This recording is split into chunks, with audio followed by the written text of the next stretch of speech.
Hello जी। तो आज आप सभी को दिखाने के लिए एक बहुत ही मुकद्दस की चीज़ है मेरे पास। हैरान हो जाओगे कि ऐसा भी कुछ होता है क्या।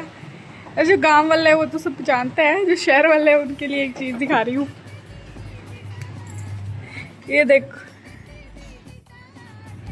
ये देखो जी टांटिया। ये पूरा का पूरा छत्ता निकला है, सैकड़ों सैकड़ों टांटिया निकले, ततैया जिसको बोलते हैं। ये देखो कहीं तो पानी में तिर तिर के मरे जा रहे हैं।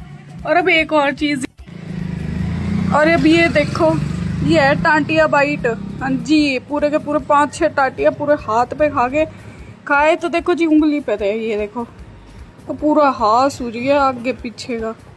ये देखो पूरा हाथ सूज गया, उंगली पे चढ़ा था, पूरा हाथ सूज गया मेरा। मतलब इंजेक्शन लगवाना पड़ा, पूरे शरीर पे खुजली चालू हो गई। बच के रहना भाई, ये भयंकर टांटिया होता है ये, बहुत भयंकर।